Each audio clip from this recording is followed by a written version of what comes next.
नामदेव जी को कैसे मिल गए ठाकुर जी? नामदेव जी के नाना जी वामदेव जी ठाकुर जी की सेवा करते थे। नामदेव जी दूर खड़े होकर के देखते थे और बस उनकी इच्छा होती थी कि इनकी सेवा कभी मैं करूं।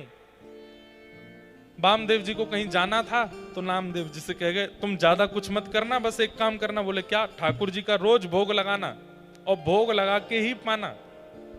ठीक है। नामदेव जी तो बड़े खुश हो गए। भोग लगा करके जैसे ही ले गए ठाकुर जी के आगे, बोले ठाकुर जी पा लीजिए, बहुत सुंदर दाल बना है, साग बनी है, रोटी बनी है, बहुत सुंदर ये सब सामग्री पाइए ठाकुर जी। और ठाकुर जी तो खड़े हैं, पा नहीं रहे। नामदेव जी बोले आप पा क्यों नहीं रहे हो? स्वाद में कोई कमी है क्या? अरे नहीं नहीं, स्वाद में कोई कमी नहीं है, सामग्री बहुत अच्छी सिद्ध हुई है, सब कुछ बहुत अच्छा है। एक दिन 2 दिन निकल गए तो श्री नामदेव जी सोचने लगे मेरी भक्ति में कोई कमी है, इसीलिए आप नहीं पा रहे हो। नाना जी के हाथ से पा लेते हो, मेरे हाथ से नहीं पा रहे हो। पर उनको कौन बताए कि नाना जी के हाथ से भी नहीं पाते थे ठाकुर जी। लेकिन नामदेव जी इतने बालक थे, रुदन करने लगे और रोते रोते बोले अगर आपने प्रसाद नहीं पाया तो नाना जी वापस आके आपकी सेवा मुझसे छीन लेंगे और मैं वो नहीं चाहता।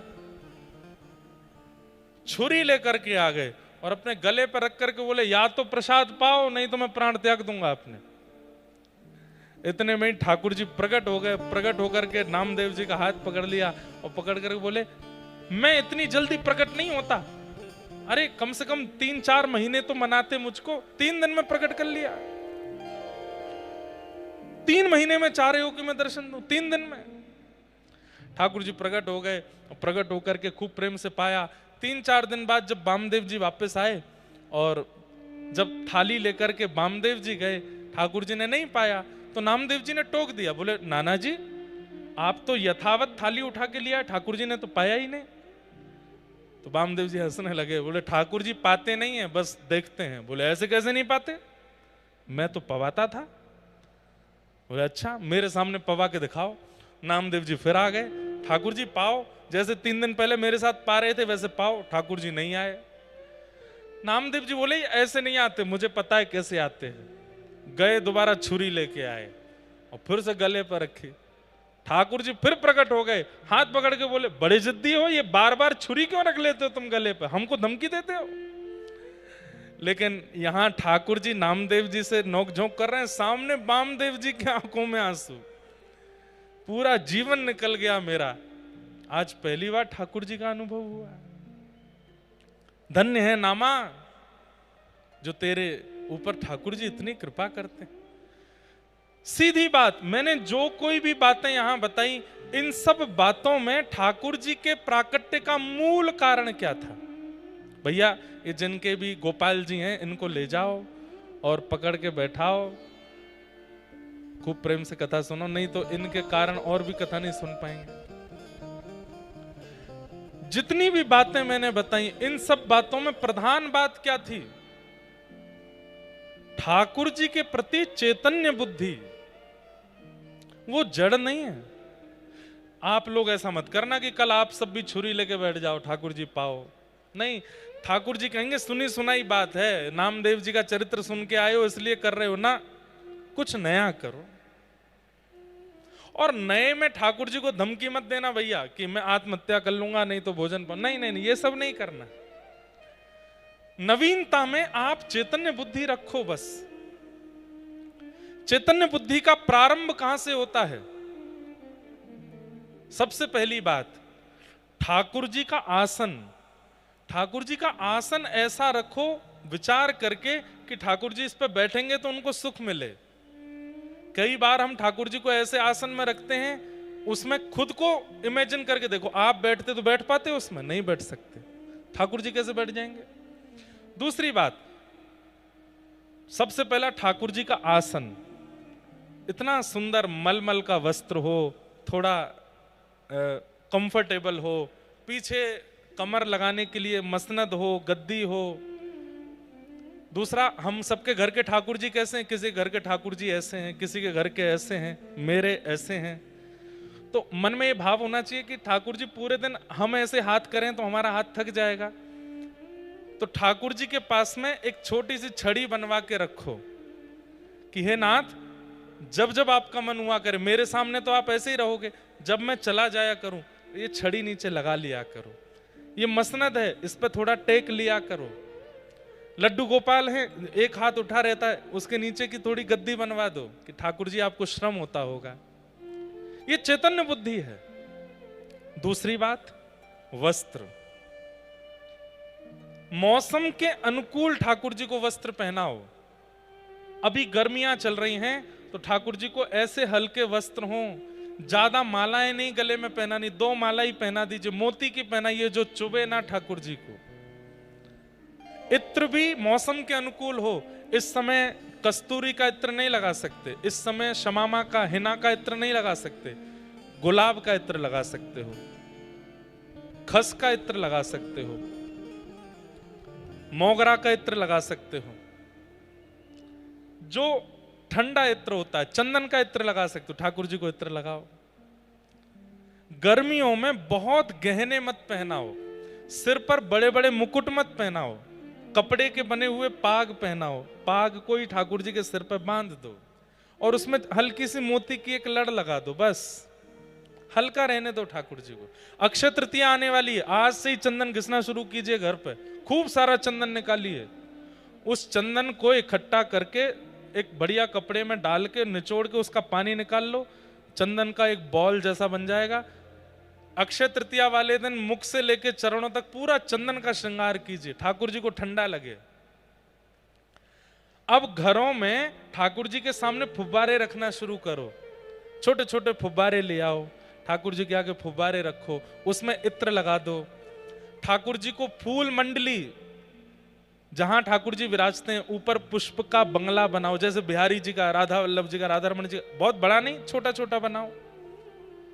ये सब कब करते हैं हम? जब ठाकुर जी के प्रति चैतन्य बुद्धि होती है।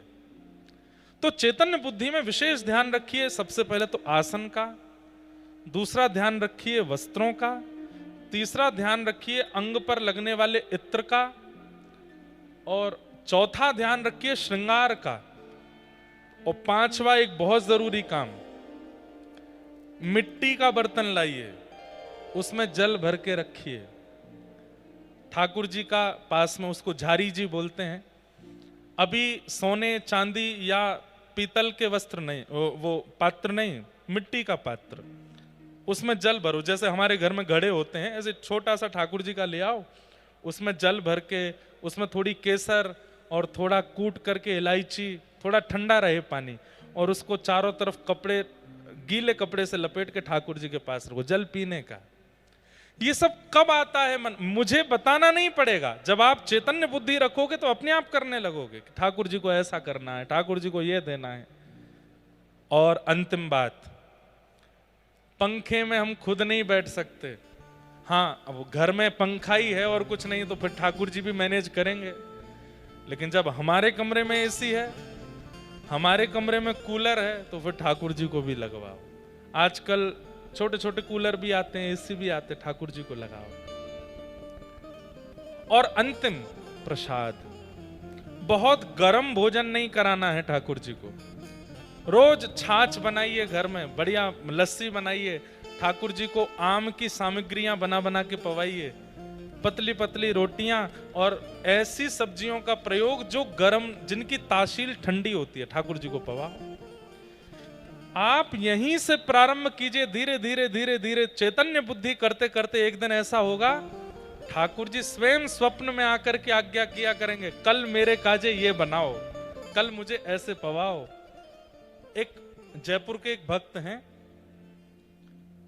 वो कहीं बाहर गए थे तो उनकी पत्नी ने ठाकुर जी का शयन कराया, तो उन भक्त को किलोमीटरों दूर, सत्य घटना है, ठाकुर जी ने आज्ञा देकर के बोला, बोले मुझे नींद नहीं आ रही है, अपनी पत्नी को अभी जगा करके बोलो, मेरा जो बिस्तर है ना, उसके नीचे पुराने 3-4 दिन पुराने सूखे पुष्प हैं जो कि सूख के मुझे चुभ रहे हैं, उनको निकलवाओ। रात में 2 बजे उन्होंने पत्नी को फोन किया, 10 फोन किए, नहीं उठाए, तब घर के सेवक को फोन किया, बोले उनको उठाओ। 2:30 बजे कहा, बोले अभी इसी वक्त स्नान करो, ठाकुर जी के कक्ष में जाओ। ठाकुर जी जिस बेड पर लेटे हैं, जो ठाकुर जी के सेज है, उसमें चद्दर के नीचे पुराने पुष्प सूख गए, उनको निकालो वहां से। पत्नी बोली, आप 2:30 बजे क्या कह रहे हो? बोले ठाकुर जी स्वप्न में आज्ञा कर रहे हैं। रात में 2:30 बजे पत्नी ने स्नान किया, ठाकुर जी को उठाया और जैसी चद्दर हटा के देखी तो 4 दिन पुराने पुष्प सूख के, जैसे पुष्प सूख जाते हैं तो कड़क हो जाते हैं ना, ऐसे हो गए थे, वहां पड़े थे। वो पति पत्नी दोनों रोने लगे। अगले दिन सुबह उनका फोन आया, उन्होंने बताया, बोले महाराज जी कल ऐसे लीला हुई। तो चैतन्य बुद्धि रखेंगे, ठाकुर जी आपके संग लीला करने लगेंगे। एक व्यास जी कथा कर रहे थे और कथा में वो बोल रहे थे, यशोदा मैया ने ठाकुर जी को पकड़ के ऊखल से बांध दिया। ठाकुर जी को ऊखल से बांध दिया। ओहो, अब 7 बज गए, आगे की कथा हम कल सुनाएंगे। व्यास जी कथा करके चले गए। रात में चोर आए और व्यास जी का पूरा घर लूट लिया, बर्तन लूट लिए, गहने लूट लिए, सब कुछ लूट लाट करके ले गए। सुबह जब व्यास जी उठे, स्नान ध्यान करके देखा तो पूरा घर खत्म, सब लूट ले गए चोर। मंदिर में जाके देखा तो ठाकुर जी का सिंहासन भी नहीं है, ठाकुर जी के वस्त्र श्रृंगार भी नहीं, केवल ठाकुर जी बैठे हैं अकेले। व्यास जी रोने लगे, ठाकुर जी से बोले, इतनी आपकी कथा करता हूं, पूरे साल आपका यश गाता हूं, इतनी रक्षा तो मेरी कर लेते कि चोर आए थे तो आप कम से कम इतना तो बचा लेते कि उन चोरों से इस घर को बचा लेते। अरे कुछ नहीं तो अपना श्रृंगार ही बचा लेते, अपना सिंहासन बचा लेते। ठाकुर जी बोल पड़े, मेरी गलती नहीं है। बोले क्यों? कल कथा में तुमने क्या कहा था कि यशोदा मैया ने मुझको ऊखल से बांध दिया, और तुमने इतना कह के कथा विश्राम कर दी। चोर तो 4 दिन से तुम्हारे घर आ रहे थे, पर 4 दिन से मैं खुला हुआ था। कल तुमने कथा में मुझे बांध दिया, रात भर में बंधा ही रहा। मेरी इच्छा तो हो रही थी पकड़ करके इनका गला दबा लूं, इनके बाल पकड़ के खींच लूं, लेकिन क्या बताऊं, तुमने कथा में कल मुझे बांध दिया था तो मैं बंधा ही हुआ था। आज कथा में खोल दो मुझको, मैं सारे चोरों को पकड़ के लाता हूं। ऐसा कैसे हो सकता है? जब ठाकुर जी चैतन्य हो जाते हैं ना तो सब संभव है, और वो चैतन्य मुझे करना है, चैतन्य आपको करना है। सक्कूबाई ने चैतन्य किया, मीराबाई ने चैतन्य किया, सूरदास, रैदास, सबने चैतन्य किया, पर इंद्रेश चैतन्य नहीं कर पाया। आप चैतन्य नहीं कर पाए हो। धीरे धीरे धीरे धीरे धीरे धीरे वो चैतन्य की स्थिति प्रकट करनी है। ठाकुर जी बोलने लगे, ठाकुर जी कहने लगे, चैतन्य। और जैसे ही ठाकुर जी चैतन्य हो जाएंगे ना, फिर भक्ति का जो सुख मिलेगा, भक्ति में जो आनंद आएगा, वो आनंद अलग होगा। फिर संसार में चाहे जो हो जाए आपके साथ, आपको कष्ट नहीं होगा। आपको इस बात की प्रसन्नता, मेरे ठाकुर जी चैतन्य है मेरे साथ, और वो चैतन्य हमें करना है।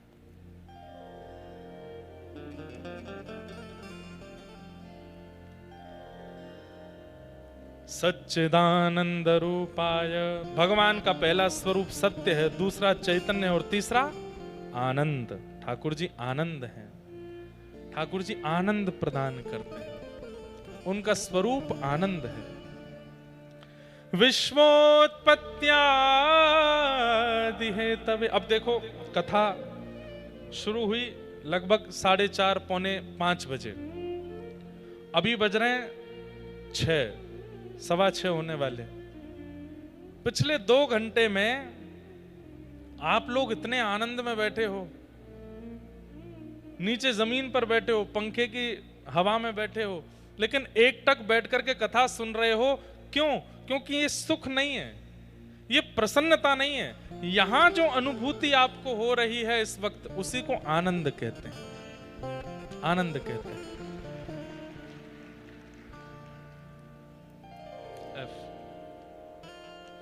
मुझे मराठी ज्यादा आती तो नहीं, लेकिन 1-2 पंक्तियां मुझे आती हैं कहीं कहीं की। अरे मनात भरली पंढरी, मनात। अच्छा देखो, मैं तो फिर भी गा लूंगा, हमारे संघ वालों को तो बिल्कुल ही नहीं आती है। तो इसलिए आगामी 7 दिन के लिए मेरे कोरस वाले आप सब हो, ठीक है। जब कभी भी हम कोई मराठी भाव गाएंगे आपको मेरा साथ देना पड़ेगा, ठीक है, प्रॉमिस। बोलो पक्का, जोर से बोलो पक्का। गाओ। मनात भरली पंढरी, मनात भरली पंढरी। अहिल्या नगर वालों थोड़ी न तेज बोलो, हमको आवाज तो आवे आपकी। ऐसे तो गाइए कि कम से कम आपकी आवाज व्यासपीठ तक। वैसे तो हम कथा में बोलते हैं इतना तेज गाओ कि वृंदावन तक आवाज जाए, पंढरपुर तक आवाज जाए, पर आप लोग यहीं तक ही पहुंचा दो। हो जाओ उठा के पूरे भाव के साथ। मनात भरली पंढरी,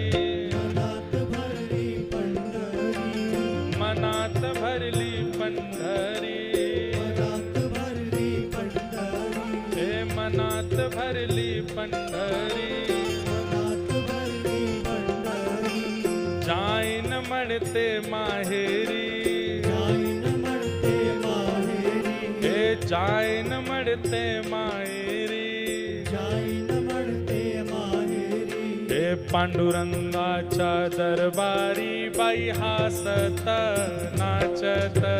पांडुरंगाच्या दरबारी बाई हासत नाचत, हे पांडुरंगाच्या दरबारी बाई हासत नाचत।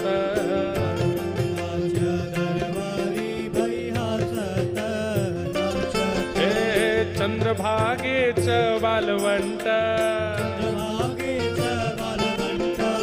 चंद्रभागेच वालवंट,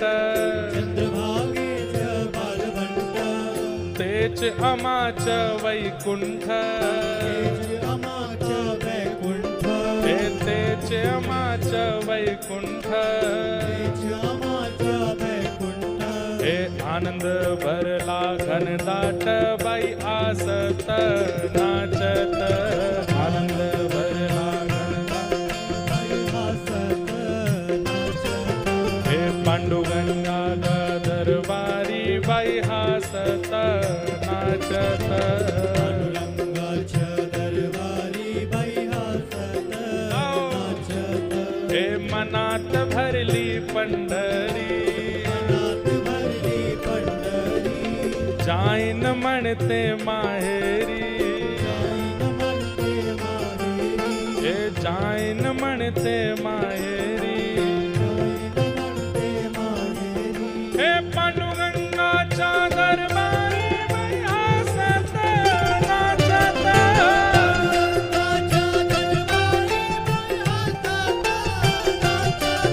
हे पांडुरंगाच्या दरबारी बाई हासत नाचत। श्री पंढरीनाथ भगवान की।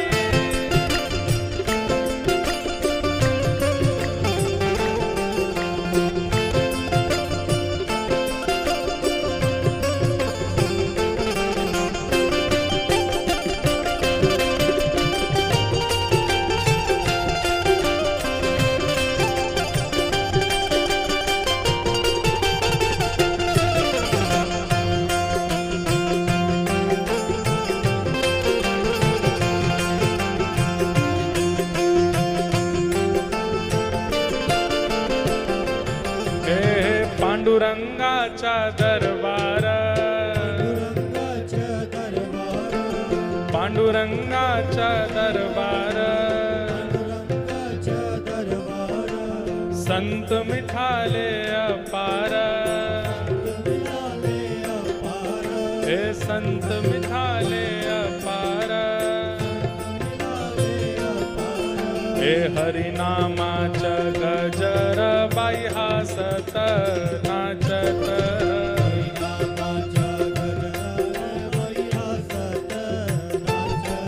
हे हरिनामाचा गजर बाई हासत बाई नाचत।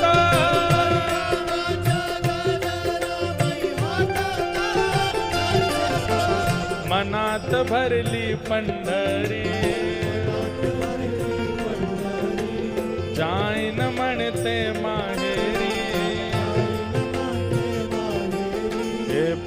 पांडुरंगाच्या दरबारी बाई हासत नाचत.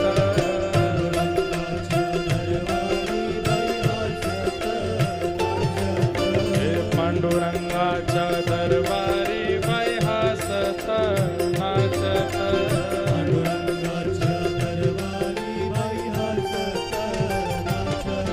हे आपण सगळे जाऊया,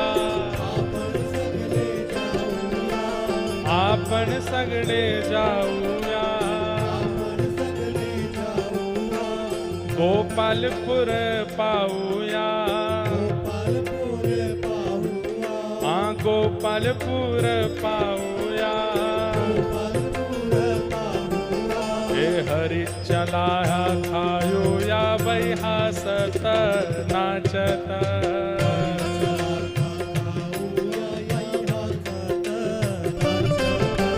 पांडुरंगाच्या दरबारी बाई हासत नाचत.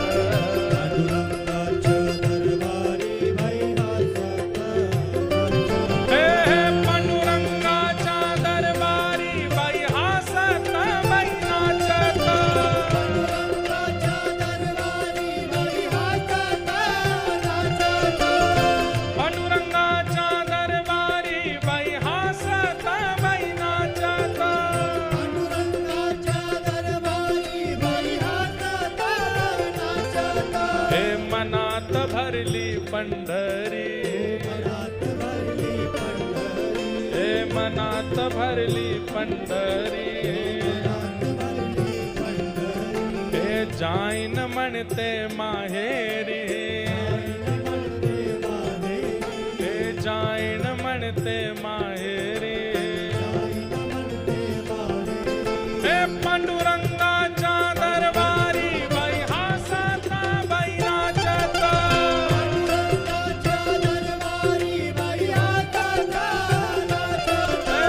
पांडुरंगाच्या दरबारी बाई हासत बाई नाचत.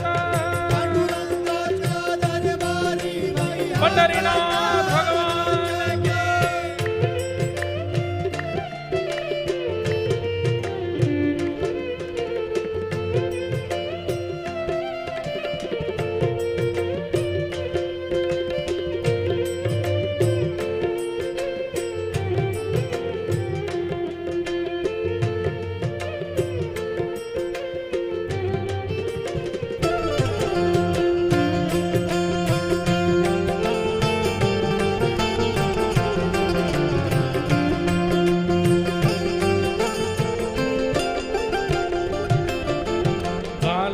तुलसीची माला गळ्यात तुलसी, हे गळ्यात तुलसीची माला. हे बाजे मृदंग आणि ताल, बाजे मृदंग, बाजे मृदंग आणि ताल. हे कीर्तन करूया हरी हरी बाई हासत बाई नाचत. कीर्तन करूया हरी हरी, हे कीर्तन करूया हरी हरी बाई हासत बाई नाचत.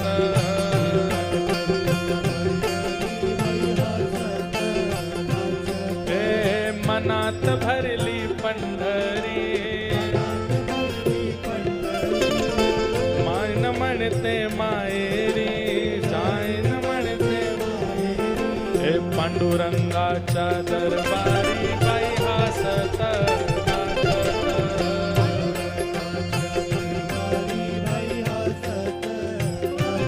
हे पांडुरंगाच्या दरबारी बाई हासत नाचत.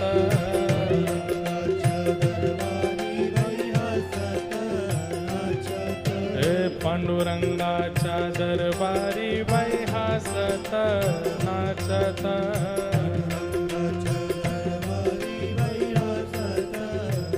हे विठ्ठल माझा माझा मी विठ्ठलाच्या, विठ्ठल माझा मी विठ्ठलाच्या. हे विठ्ठल माझा माझा मी विठ्ठलाच्या.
नाच तो रहे थे लेकिन गा नहीं रहे थे। अरे भाव से गाओ। मनात भरली पंडरी, जाइन म्हणते माहेरी, हे पांडुरंगाच्या दरबारी बाई हासत नाचत, पांडुरंगाच्या दरबारी बाई हासत नाचत, पांडुरंगाच्या दरबारी बाई हासत नाचत, पांडुरंगाच्या दरबारी बाई हासत नाचत। जय जय श्री राम। भागवत कथाच्या दरबारी बाई हासत नाचत, भागवत कथाच्या दरबारी बाई हासत। हमारा टारगेट है कि हम 1 महीना महाराष्ट्र में हैं तो मराठी इतनी सीख जाएं कि बात करने लगें सबसे मराठी में। बड़ी प्यारी भाषा है, लेकिन भाषा प्यारी तभी लगती है जब उस भाषा में भक्ति की वार्ता हो। अब ऐसे तो हिंदी में भी गाली गलौज करने लगे तो हिंदी भी अच्छी नहीं लगती है। हिंदी में भी भाषा में अभिमान, व्यक्ति अपना मान सम्मान अभिमान की बातें करे तो भाषा अच्छी नहीं लगती। लेकिन उसी भाषा को सुंदर बना दिया जाता है यदि उसी भाषा में ठाकुर जी की चर्चा हो। इंग्लिश बड़ी अच्छी भाषा है लेकिन वो इंग्लिश नॉर्मल लगती है, लेकिन उसी में ठाकुर जी की चर्चा हो तो सुंदर लगने लगती है। ऐसे ही मराठी हो, तमिल हो, कन्नड़ हो या हिंदी हो, पंजाबी हो, गुजराती हो, कोई भी भाषा, वो ऐसा लगता है जैसे मानो भाषा ने रूप धारण कर लिया और आपने ठाकुर जी की चर्चा करके मानो उस भाषा का श्रृंगार कर दिया, वो सुंदर लगने लगती। ऐसी मराठी भी बड़ी सुंदर लगती है अगर उसमें भगवत चर्चा होने लग जाए।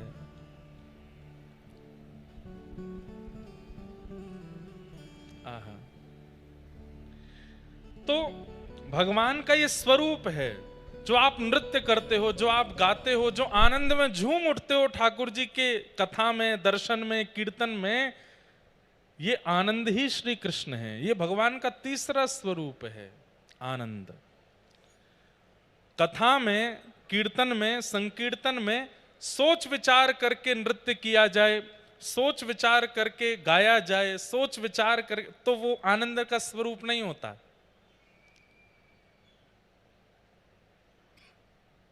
मैं तो गोविंद रा गुण गासूं,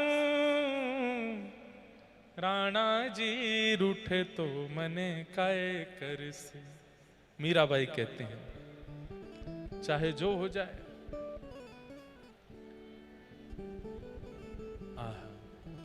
तो आनंद भगवान का स्वरूप है। इस प्रकार भगवान के 3 रूपों का वर्णन किया, सत्य, चैतन्य, आनंद। भगवान के कर्म क्या हैं? विश्वोत्पत्त्यादि है, तवे उत्पत्ति करना, पालन करना और संहार कर देना विश्व का।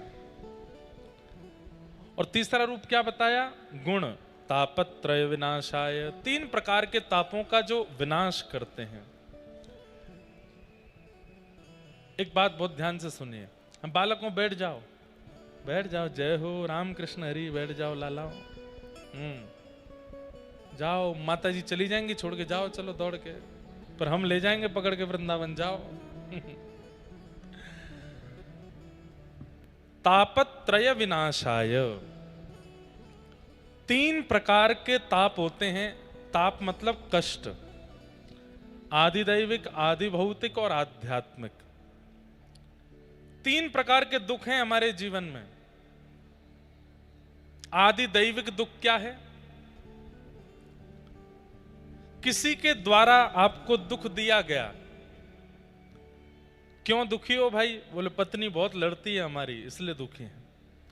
क्यों दुखी हो भाई? बोले माताजी पिताजी बहुत डांटते हैं। क्यों दुखी हो? बोले भाई जो है वो लड़ रहा है। क्यों दुखी हो? बोले पड़ोसी हमारी सुनता नहीं है। आपके दुख का कारण क्या है? कोई और है, किसी और की वजह से आप दुखी हो, वो आदि दैविक ताप। आदि भौतिक ताप, बुखार है इसलिए दुखी हो, सिर में दर्द है इसलिए दुखी हो, पेट में दर्द है इसलिए दुखी हो, मतलब शारीरिक कोई कष्ट है इसलिए दुखी हो, आदि भौतिक ताप। और आध्यात्मिक ताप किस लिए दुखी हो? बोले वर्षा हो गई भैया, सारी फसल बर्बाद हो गई।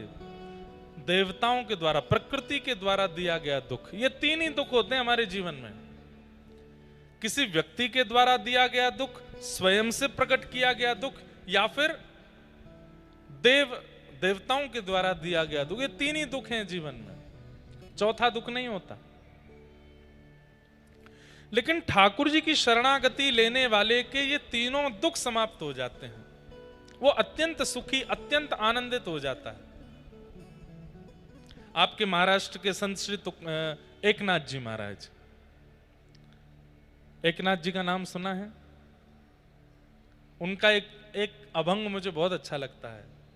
माझे माहिर पंढरी आहे भीवरे चातिरी। एक बात तो मैं अपने ऊपर मोहर लगाऊंगा, वृंदावन के वक्ताओं में शायद मैं ही हूं जो इतनी मराठी बोलता हूं।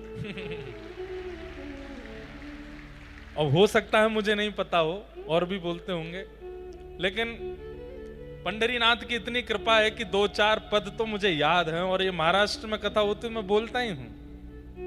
माझी बहिण चंद्रभागा करित से पाप भंग, माझी बहिण चंद्रभागा एका जनार्दनी शरण,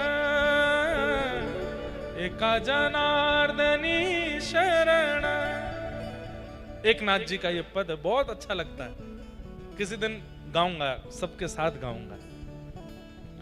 तो श्री एक